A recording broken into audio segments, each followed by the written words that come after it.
যুক্তরাষ্ট্রের নিউ ইয়র্কের মেয়র নির্বাচনের ভোট গ্রহণ চলছে। স্থানীয় সময় মঙ্গলবার সকাল 6টায় শুরু হয়ে ভোট গ্রহণ শেষ হবে রাত 9টায়।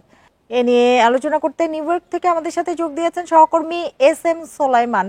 সোলাইমান, দুটি বিষয় একটু জানতে চাই যে ট্রাম্পের হুমকির পর মামদানি জিততে পারবে কিনা, আর আরেকটি হলো প্রবাসী বাংলাদেশিরা কেন মামদানির পক্ষে অবস্থান নিয়েছে।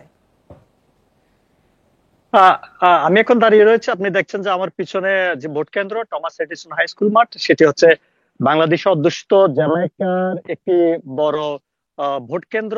এই ভোট কেন্দ্রে আজকে সকাল 6টা থেকে শুরু হয়েছে ভোট এবং চলবে রাত 9টা পর্যন্ত।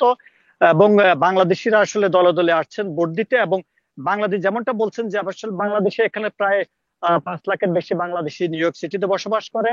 বাংলাদেশের আসলে দুটো বিষয়, একটা হচ্ছে মামদানি একজন ভারতীয় বংশোদ্ভূত ইমিগ্রেন্ট কমিউনিটির, যিনি মাত্র 2019 সালে এখানকার নাগরিকত্ব নিয়েছেন। এছাড়া তিনি একজন মুসলিম এবং তিনি মুসলমানদের পক্ষে, বিশেষ করে বাংলাদেশিদের আমি গত 5 বছরের বেশি সময় দেখেছি যে এখানকার বা জ্যামাইকা জ্যাকসনের বাংলাদেশিদের সাথে তিনি সবসময় চলাফেরা করেছেন, তাদের কারো ভাই বন্ধু কিংবা সন্তান হিসেবে।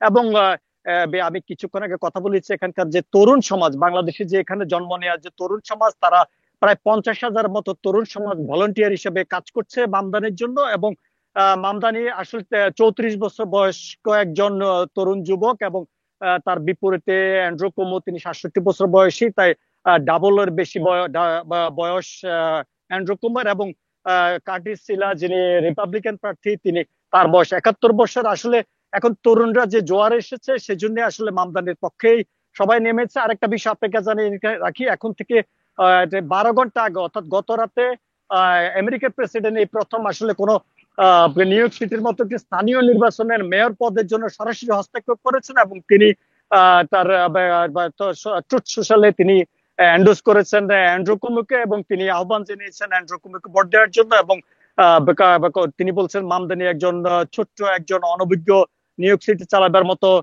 অবস্থা তার এখনো হয়নি। এবং তিনি শুধু তাই নয়, তিনি, আপনি জানেন যে মার্কিন যুক্তরাষ্ট্রের বর্তমান প্রেসিডেন্ট, তিনি কিন্তু রিপাবলিকান থেকে প্রার্থী হয়ে কিন্তু প্রেসিডেন্ট নির্বাচিত হয়েছেন। কিন্তু তিনি রিপাবলিকান ভোটারদেরকেও আহ্বান জানিয়েছেন যে রিপাবলিকান প্রার্থী কার্টিস সিলাকে যেন ভোট না দেওয়া হয় এবং এই ভোটটা যেন কুমুকে দেওয়া হয়। কারণ তিনি বলেছেন যে যদি রিপাবলিকানরা যদি রিপাবলিকান প্রার্থীকে ভোট দেয়, তাহলে সেক্ষেত্রে মামদানির বিজয়ের এটা সুনিশ্চিত হয়ে যাবে। সেজন্য তিনি সবাইকে বারণ করেছেন। আরেকটা বিষয় আপনাকে জানিয়ে রাখি, আসলে গত জুনে যে প্রাইমারি ইলেকশন হয়েছে ডেমোক্রেট দলীয়, সেখানে অ্যান্ড্রু কুমো 2 লক্ষের মতো ভোট কম পেয়ে পরাজিত হয়েছেন। এরপরে আসলে অ্যান্ড্রু কুমো নির্বাচন থেকে সরে যাওয়ার কথা, কিন্তু তিনি হঠাৎ করে তিনি ইলেকশনের শেষ চূড়ান্ত নির্বাচনের উনি শেষ দিনে যে গিয়ে তিনি তার প্রার্থিতা আবার ঘোষণা করেছেন। এবং তিনি ইলেকশন বোর্ড অফ ইলেকশনে তিনি প্রার্থিতা স্বতন্ত্র হিসেবে তিনি প্রার্থী হয়েছেন।